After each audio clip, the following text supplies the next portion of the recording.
নমস্কার বন্ধুরা, আপনাদের সকলকে আমার চ্যানেলে স্বাগত। রাম ঠাকুরের কথা বইটি ডক্টর ইন্দুভূষণ বন্দ্যোপাধ্যায়ের লেখা। আমি আগের দিন কি পাঠ করেছিলাম, আজকে ঠিক তারপর থেকে পাঠ করব। তার আগে আমার পিতামাতাকে প্রণাম জানিয়ে ও গুরুদেবের চরণে সশস্ত্র প্রণাম জানিয়ে আজকের পাঠ শুরু করছি।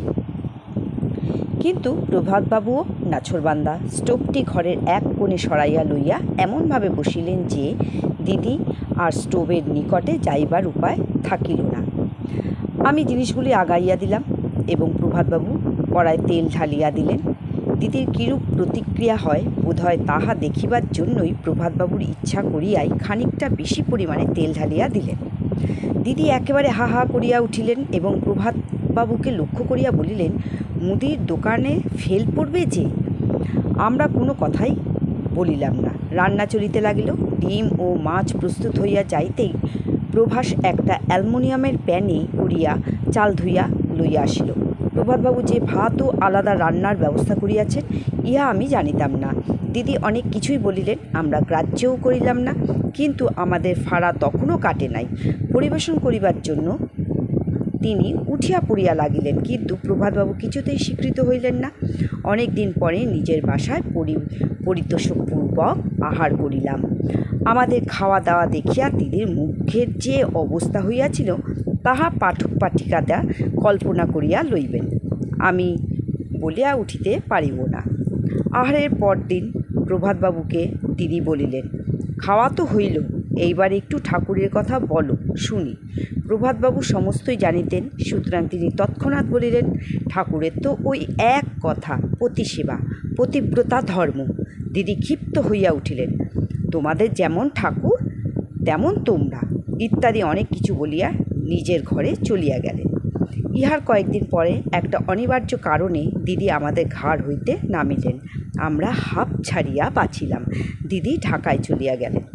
এই দিদির স্বামী, সংসার, আত্মীয় পরিজন সবই ছিল। মধ্যবিত্ত গৃহস্থ হিসাবে অবস্থাও নেহাত মন্দ ছিল না, কিন্তু এসব কিছুই তাহার ভালো লাগিত না। হঠাৎ তাহাকে এক অস্বাভাবিক ও উৎকট ধর্মচর্চায় পাইয়া বসিল।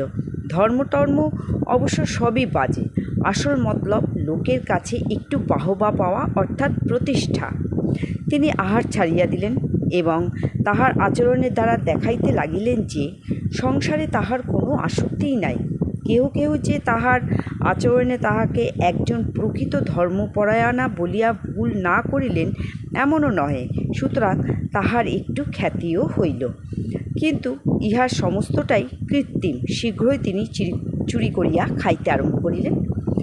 চুরি করিয়া খাওয়া সকল সময় জোটে না। ফল দাঁড়াইল এই যে নব্য মনস্তাত্ত্বিকেরা যাহাকে অবদম রিপ্রেশন বলে, তাহাই হইল, নিজে খাইতে না পাইয়া বলিয়া অপরের তৃপ্তিপূর্বক আহারও আর তার তিনি সহ্য করিতে পারিতেন না। যা তা করিয়া ঠাকুরের কাজকলা তৈয়ারি করার এবং আমাদিগকে নির্বিচারে খাওয়ার কষ্ট দেওয়া, ইহাই অন্তর্নিহিত কারণ। কৃত্রিমতা আশ্রয় করিয়া চলিতে চলিতে এই মানসিক বিকৃতি তাহার মজ্জাগত হইয়া গিয়াছিল এবং ইচ্ছা করিলেও তাহার আর ফিরিবার উপায় ছিল না। জীবনের শেষ দিন পর্যন্ত তিনি এইভাবেই কাটাইয়া গিয়াছেন। পাটোয়ারি যে কি ভয়াবহ বিকৃতি এবং একবার আরম্ভ হইলে ইহা যে কি মর্মান্তিক দুরবস্থার মধ্যে লইয়া যাইতে পারে, এই দিদি তাহার প্রকৃষ্ট উদাহরণ। আলোচনাটা দীর্ঘ হইয়া পড়িয়াছে এবং পাঠক পাঠিকারা হয়তো বিরক্ত হইয়া উঠিয়াছেন, কিন্তু বিষয়টা এত গুরুতর যে আরও 2-4টি কথা না বলিয়া পারিতেছি না। ইষ্টপথের সর্বপ্রধান বাধক এই পাটোয়ারি। সুতরাং ইহাকে যথাসম্ভব বিশ্লেষণ করিয়া বুঝিয়া লওয়া অবশ্য কর্তব্য বলিয়া মনে করি। পূর্বে 2 প্রকারের পাটোয়ারির উল্লেখ করিয়াছি। তৃতীয়ত, আমার মনে হয় যে অনুকরণ প্রবৃত্তি হইতেও ধীরে ধীরে পাটোয়ারি গড়িয়া উঠিতে পারে। বিষয়টা জটিল এবং ইহা লইয়া অনায়াসেই একটা বিতর্কের সৃষ্টি হইতে পারে। সুতরাং আমাদিগকে সাবধানে অগ্রসর হইতে হইবে। ধর্মজীবনের প্রথম অবস্থায় এই অনুকরণ প্রবৃত্তি একটু বিশেষভাবে সজাগ হইয়া ওঠে। নিজের বিশেষ কোনো অভিজ্ঞতা না থাকায় যাহারা এই পথে বহুদিন ধরিয়া আছে তাহাদের সহিত আলাপ আলোচনা করিবার এবং কিছুটা তাহাদের অনুকরণ করিবার ইচ্ছা স্বভাবতই আসে। নিজের অভিজ্ঞতা হইতে বলিতে পারি যে, যখন কেহ প্রথম ঠাকুরের সম্পর্কে আসিয়াছেন, অনেক ক্ষেত্রেই দেখিয়াছি যে পুরাতন আশ্রিতবর্গের মধ্যে যাহাদের অধিক পছন্দ হইয়াছে, তাহাদের অনুকরণের একটা চেষ্টাও সঙ্গে সঙ্গেই আসিয়াছে। ইহা যে একটা গুরুতর অপরাধ এমন কথা আমি বলিতেছি না। পক্ষান্তরে ক্ষেত্রবিশেষে ইহার প্রয়োজনীয়তা অস্বীকার করা যায় না। 5 জনকে দেখিয়াই শিখিতে হয় এবং নিজের পথ পরিষ্কার করিয়া লইতে হয়, কিন্তু ইহাতে বিপদের সম্ভাবনাও বড় অল্প নহে।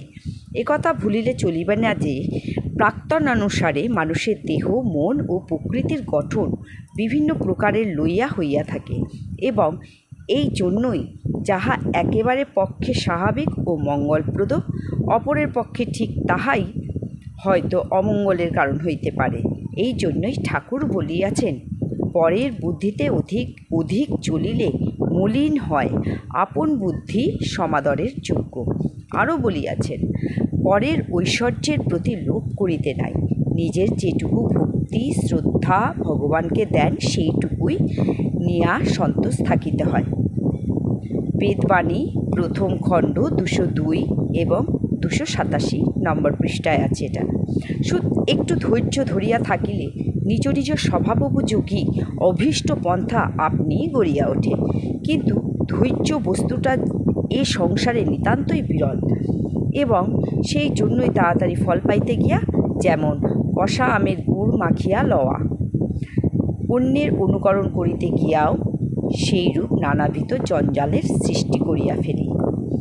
এই অনুকরণ 2 প্রকারের হইতে পারে, সজাগ এবং অন্ধ। যেখানে ইহা সজাগ সেখানে বিশেষ অনিষ্টের আশঙ্কা থাকে না, কারণ শোধরাইবার পথ উন্মুক্তই থাকে, কিন্তু অন্ধ অনুকরণের পাটোয়ারিতে রূপান্তরিত হইতে বিশেষ বিলম্ব হয় না। বাহুল্য ভয়ে এই বিষয়ে শুধু একটি মাত্র দৃষ্টান্তের উল্লেখ করিব। আমার বিশিষ্ট বন্ধু হরিদাসবাবুর পিতা ঈশ্বর রুক্মিণীকান্ত আচার্য মহাশয়ের একজন একনিষ্ঠ ভক্ত ও আদর্শগৃহী জীবনে অতি অল্পই দেখিয়াছি। তিনি যে কিরূপ আত্মস্থ ছিলেন, ছোট একটি ঘটনা বিবৃত করিলেই পাঠক পাঠিকারা তাহা বুঝিতে পারিবে। তো বন্ধুরা, আজকে আমি আর পাঠকে এগিয়ে নিয়ে যাব না, আমি পাঠকে এখানেই বিরাম দেব। আর আমাদের ভক্তির পথে এগোবার জন্য যেসব নিয়মগুলো দরকার সেগুলিই লেখক এখানে বিভিন্ন দৃষ্টান্তের মাধ্যমে বোঝাতে চেয়েছেন, যেন আমরা কোনো নকলের মাধ্যমে ঠাকুরের দিকে না এগোই, নিজের মনের থেকে যেন, অন্তর থেকে যেন ঠাকুরের শ্রীচরণের দিকে এগোবার চেষ্টা করি, সেটা বোঝাবার জন্য লেখক এখানে নানাভাবে বিভিন্ন জায়গায় আমাদের দৃষ্টান্ত দিয়ে এখানে বোঝাবার চেষ্টা করছেন। তো বন্ধুরা, আমি পাঠকে এখানেই বিরাম দিলাম। পরের দিন ঠিক পরের থেকে পাঠ করব।